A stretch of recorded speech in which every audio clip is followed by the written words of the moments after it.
दोस्तों ज़रा सोचिए कि देश के ख़जाने को अगर हज़ारों करोड़ का नुकसान हो जाए और किसी को पता भी ना चले, लेकिन फिर एक ऐसी कॉन्स्टिट्यूशनल अथॉरिटी आती है जो पूरे सिस्टम को, देश को हिला के रख देती है। आज हम बात करने वाले हैं इंडिया के सबसे कंट्रोवर्शियल केस, एग्ज़ाम इम्पोर्टेंट के बारे में, 2G स्पेक्ट्रम एलोकेशन केस जो 2010-11 में हुआ।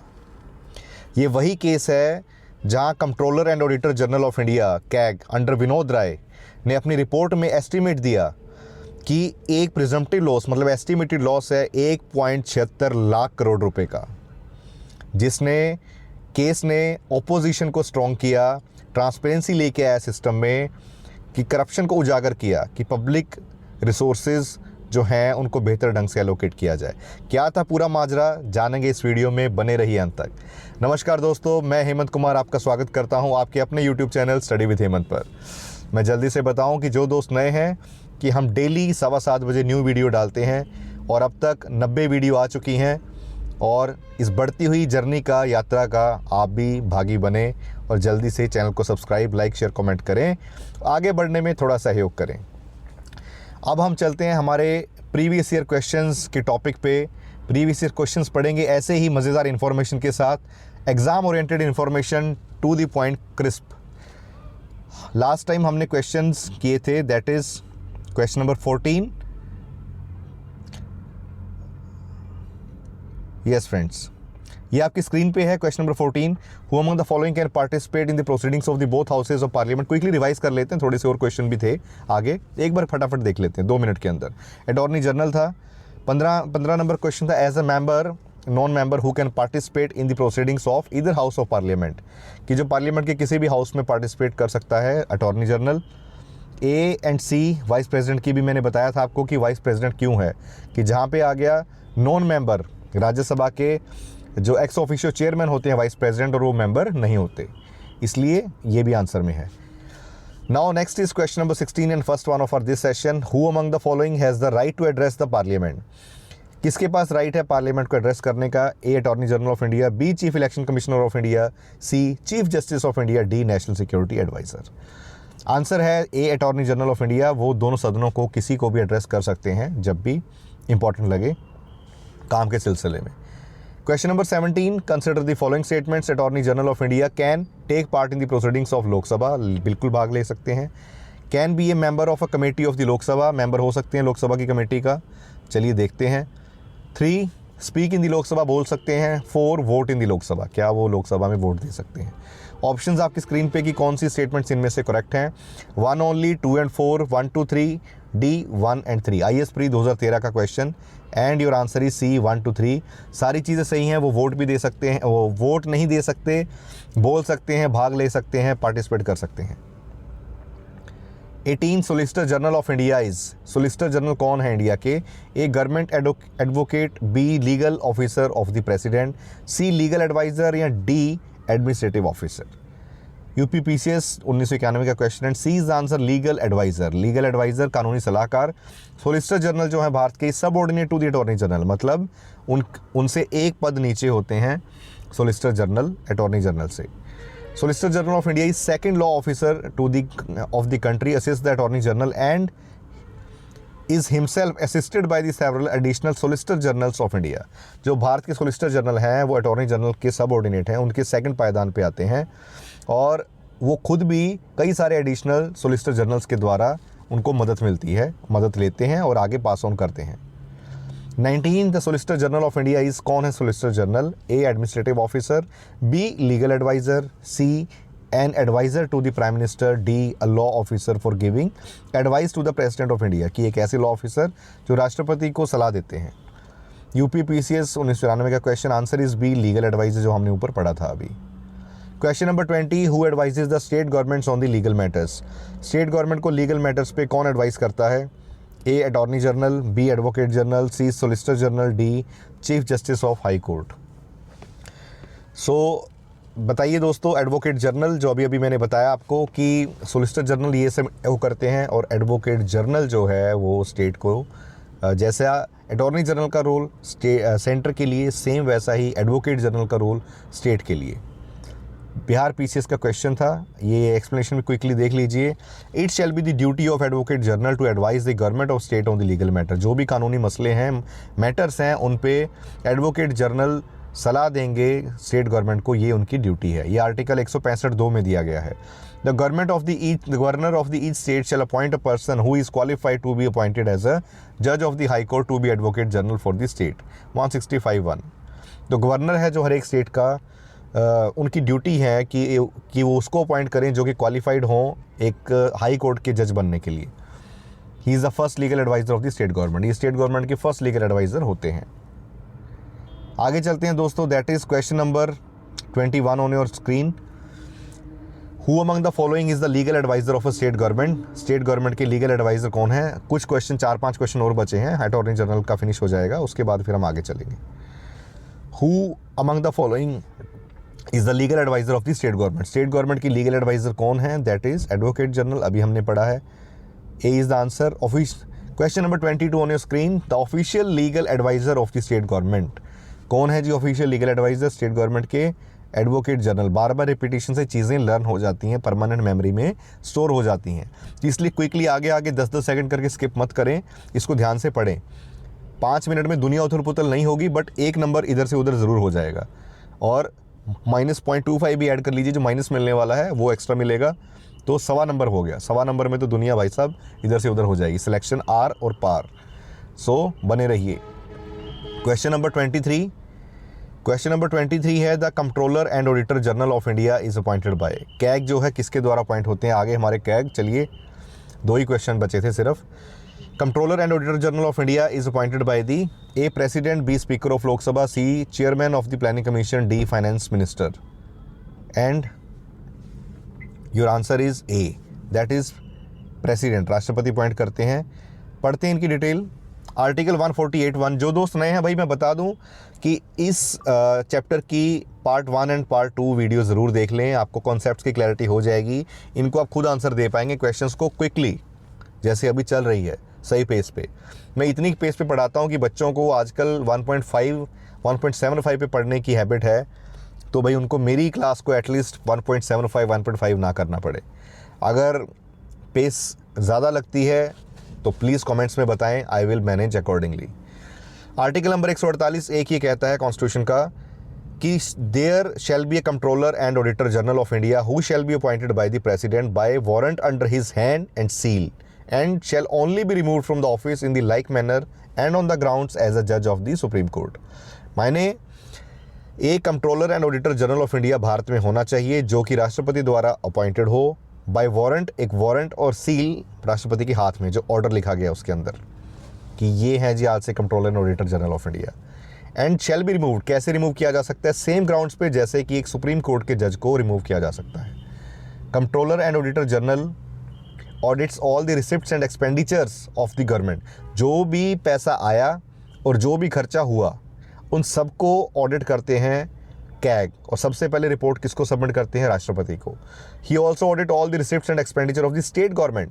ये तो हमने सेंटर की बात की, अगर स्टेट की बात करें तो वहाँ पे भी जो सारी ऑडिट है वो कैग के पास फाइनली आती है, और वो रिपोर्ट सबमिट होती है जो स्टेट वाली, वो governor of the state. Question number 24, under which article of the Indian constitution is controller and auditor general of India appointed? अभी आपने पढ़ा 148 तो याद होगा, C is the answer 148। Now question number 25 on your screen. The reports of the Comptroller and Auditor General of India relating to the accounts of the Union are submitted first of all to which of the following? सबसे पहले जो union की, central government के accounts की जो audit है उसकी report सबसे पहले किसको सबमिट की जाती है? A chairman of the public accounts committee, B speaker of the Lok Sabha, C law minister of the state and D president of India, Bharat के राष्ट्रपति। आपको अभी बताया था मैंने कि सबसे पहले D, that is president of India. देखिए कितनी बारीकी से क्वेश्चन आया। आपने एक चीज़ नोट की कि उन्होंने ये भी पूछ लिया किसको सबमिट की जाती है, उन्होंने ये भी पूछ लिया सबसे पहले किसको सबमिट की जाती है, और प्रीवियस एग्जाम्स में है। सो वो जो छोटी माइन्यूट डिटेल्स है ना, वहीं ब्यूटी बची है। एग्ज़ाम का कंपटीशन का लेवल इतना टफ हो चुका है, कंपटीशन बढ़ गया है क्योंकि पॉपुलेशन बहुत बढ़ गई है, उन बच्चों का क्रेज़ बढ़ गया है सरकारी नौकरियों के लिए, सैलरीज बेहतर हो गई हैं, तो आप छोटी माइन्यूट डिटेल्स को नहीं छोड़ सकते। अब वो नहीं बचा है सिर्फ कि कैग को कौन अपॉइंट करता है तो प्रेसिडेंट ऑफ इंडिया, बस यहीं तक बात सीमित हो गई, ठीक है जी, उसका आर्टिकल 148, यहाँ तक बात सीमित नहीं है, थोड़ा सा माइन्यूट डिटेल्स में जाना पड़ेगा आपको if you have to crack exam. और अगर आप जुड़े रहेंगे, मैं गारंटी देता हूँ, ऐसे ही मैं एक एक माइन्यूट डिटेल बताता हूँ। मैंने आपको बताया अटॉर्नी जनरल के बारे में कि वो किसी भी पब्लिक अकाउंट्स कमेटी जो पार्लियामेंट्री कमेटी के में अपॉइंट हो सकते हैं, मेंबर हो सकते हैं, अगर उनको नॉमिनेट किया जाए। अब यहाँ पे एक लाइन लिख दी कि वो मेंबर हो सकते हैं, लेकिन यहाँ पे ब्यूटी कहाँ है कि अगर उनको नामित किया गया है, उनका नेम लिया गया है, अगर नेम नहीं लिया गया नहीं मेंबर होंगे। सो क्वेश्चन यहीं पे ठीक और गलत हो जाएगा, डिसाइड हो जाएगा। सो इसीलिए just stay tuned, you will get all the answers at one platform. Question number 26, the office of Comptroller and Auditor General of India was created through an act of the parliament। जो office है CAG का वो किसने create किया, किसके द्वारा create किया जाता है? Through an act of parliament. क्या पार्लियामेंट का कोई एक्ट? और क्या बी बाय द कॉन्स्टिट्यूशन, संविधान के द्वारा, C through a cabinet resolution,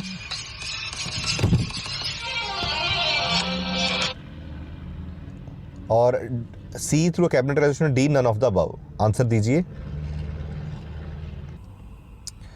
so answer on your screen that is option B, by the constitution. संविधान के द्वारा ही दिया गया है कि कैग की जो पोस्ट है वो संविधान द्वारा ही क्रिएट की गई है, bye the constitution. Question number 27 on your screen. जल्दी हम उस इंफॉर्मेशन पे भी आएंगे, क्या था वो सारा केस, उसको भी डिस्कस करेंगे, तो stay tuned. The tenure of the controller and auditor general of India, कार्यकाल कितना होता है जी, उसकी बात करेंगे अभी हम। ए 4 ईयर्स, बी 5 ईयर्स, सी 6 ईयर्स, डी 7 ईयर्स।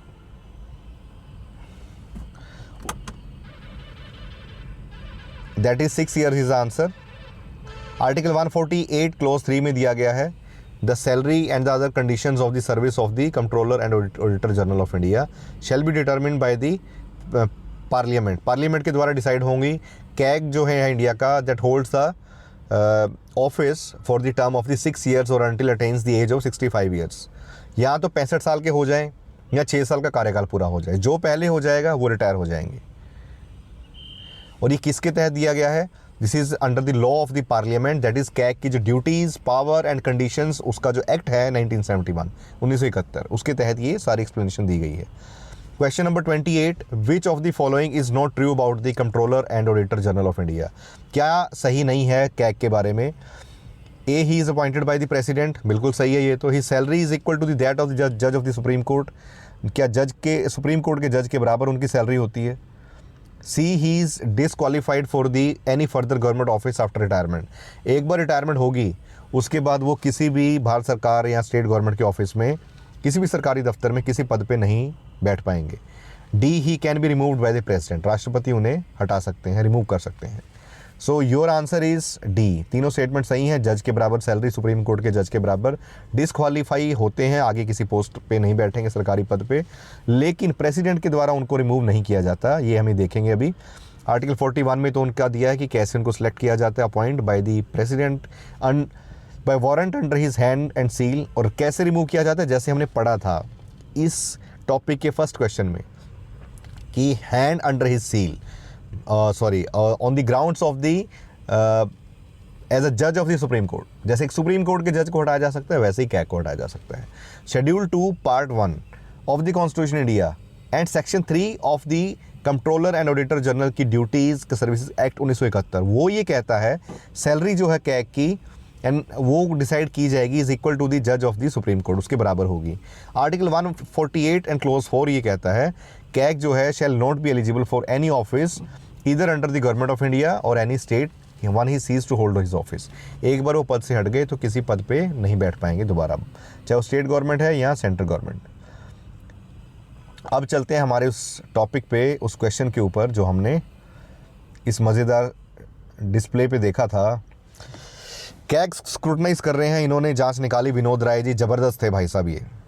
जिस टाइम कांग्रेस गवर्नमेंट अपने पूरे शबाब पे थी और पूरे आप समझ लीजिए कि मनमोहन सिंह जी का टेन्योर सेकंड टाइम आया, तो कोई छोटी बात नहीं थी। और उस टाइम पे किसी कैग ने इतनी हिम्मत दिखाई, एक गवर्नमेंट ऑफिशियल ने, कि ये ऐसे स्कैम को खोद के रख दिया। क्या हुआ सारा कुछ, लेट्स स्टार्ट। 2G स्पेक्ट्रम हुआ, एलोकेशन केस 2010 का डिफाइनिंग मूवमेंट था, जहाँ पे CAG of India under the Vinod Rai played a crucial role in the Indian history. Estimated presumptive loss, उन्होंने अंदाज़ा लगाया कि भाई 1.76 लाख करोड़ का घपला हुआ है। इस रिपोर्ट ने एक्सपोज किया कि मेजर करप्शन जो है और शिफ्टिंग द पॉलिटिकल नरेटिव, नहीं तो ये रहता था narrative empowering the opposition and bringing transparency to the public resources, और पब्लिक रिसोर्सेज की transparency, public political narrative change करके रख दिया, करप्शन को एक्सपोज करके रख दिया। पॉलिटिकल नरेटिव कैसे शिफ्ट हुआ, मोस्टली होता था कि जो पावर में है जो गवर्नमेंट, उसी के पास सारी की सारी पावर है। जो गवर्नमेंट मतलब जो मेजॉरिटी में गवर्नमेंट है उसके पास सारी पावर है। लेकिन इन्होंने ओपोजिशन को एम्पावर कर दिया। ओपोजिशन को पॉइंट मिल गया ना जी सामने कि जो सरकार अभी प्रेजेंट है और उसने इतना बड़ा घपला कर दिया है, और कैग ने उजागर कर दिया है एक रेप्यूटेड अथॉरिटी ने। And bringing the transparency to the public resources allocation, तो जो पब्लिक रिसोर्सेज हैं, जनता जनार्दन के जो संसाधन हैं, पैसा है, जो भी है, उसको सही ढंग से ट्रांसपेरेंसी, पारदर्शिता के साथ कैसे एलोकेट किया जाए, कैसे बांटा जाए, उसका आवंटन जो है वो भी क्लियर कर दिया गया। इम्पैक्ट क्या आया गवर्नमेंट के ऊपर, इस रिपोर्ट ने एक्सेलरेट किया the anti corruption movement in the India. एक मूवमेंट चल गया कि भाई अब जांच हो। देश ने पहली बार देखा है कि गवर्नमेंट जो अपनी मनमर्जी की करती है, लेकिन आज खुलासा हो गया है। उसके बाद anti corruption movement in India led to the significant legal and political consequences. Legal political consequences हुए, including A supreme court order to cancel 122 licences. 122 licence cancel हुए सुप्रीम कोर्ट के ऑर्डर के द्वारा। तो देखिए लीगल कॉन्सिक्वेंस आए कि नहीं, कानूनी।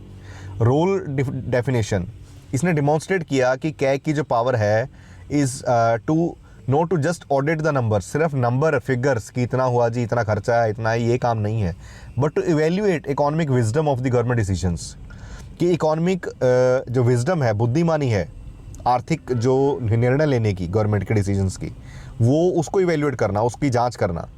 Reinforcing its role as a de facto fourth pillar of the democracy, कि जी बाय डिफ़ॉल्ट ये फोर्थ पिलर है डेमोक्रेसी के, ये इन्होंने रीइंफोर्स किया, अपने रोल को साबित कर दिया। This period transformed the public perception of the CAG from a silent auditor to a proactive activist watchdog, profoundly influencing the accountability in the Indian politics. तो इस दौर ने, इस पीरियड ने ये क्लियर कर दिया कि ये जो पब्लिक परसेप्शन थी लोगों की कैग के बारे में कि भाई ये तो एक साइलेंट ऑडिटर हैं, अब लोगों को पता लगे कि एक्टिव वॉचडॉग हैं। जैसे मतलब मैं कैग को जर्मन शेफर्ड नहीं कह रहा हूँ, मैं वैसे कह रहा हूँ कि जैसे रखवाली के लिए एक जो बॉर्डर के ऊपर हमारी सबसे स्ट्रॉन्ग टीम को रखते हैं, ऐसे ही अगर वॉच डॉग, क्यों वर्ड बोला था वॉच डॉग, कि वो डॉग्स जो बहुत अच्छे से देख पाएँ, बहुत बढ़िया निगरानी रख पाएँ, तो कैग ने वो रोल प्ले करके दिखा दिया कि इंडियन पॉलिटिक्स की अकाउंटेबिलिटी को इन्फ्लुएंस कर दिया और पब्लिक पॉलिसी को भी। जब देखो सरकार को जब पता लगता है कि भाई ऐसे करने से ये काम ख़राब हो रहा है, तो अगली बार बहुत सोच समझ के पॉलिसी बनाएंगे, करप्शन के लिए भी 10 बार सोचेंगे, और पब्लिक पॉलिसी भी उस हिसाब से डिफ़ाइन होगी जो आम जनता के लिए बेहतरीन हो। So friends, this was all for today session. 2G spectrum का 1 मिनट के लिए मैं फटाफट और बता दूँ कि जैसे आज आप 5G यूज़ कर रहे हैं, उसका एक स्पेक्ट्रम होता है। उस स्पेक्ट्रम के अंदर एक बैंडविड्थ है कि भाई इतनी इस बैंडविड्थ के अंदर, इस स्पेक्ट्रम में रेंज स्पीड बहुत ज़्यादा दी जाएगी डेटा की, इंटरनेट की। इसी तरह से उस समय में 2G स्पेक्ट्रम आया था पहली बार 2010-11 में, तो सबको आया कि 2G आया, नॉर्मल से स्पीड से हम 2G पे शिफ्ट हुए। तो इसीलिए बहुत सारी कंपनीज़, जो भी फेमस कंपनीज़ हैं, ठीक है, तो सब लाइसेंस के लिए आ रही थी। तो कैसे गवर्नमेंट ने ये स्पेक्ट्रम बांटने में घपला किया, उसको इन्होंने उजागर किया था। तो जिसको नहीं भी पता 2G का, थोड़ा वो बेसिक आइडिया रहे। So friends, that's all for today session. और सच में अगर अच्छा लगा तो यार प्लीज़ थोड़ा सा लाइक, शेयर, कमेंट करें, दोस्तों से बांटें, थोड़े कमेंट्स डालें, मुझे आगे बढ़ने में थोड़ा सहयोग करें। आपकी सपोर्ट मेरी मोटिवेशन है। आपके प्यार और सपोर्ट के कारण मैं 90 दिन कंसिस्टेंसी के आज पूरे कर पाया हूँ। So thank you so much for watching. Stay tuned for the next video.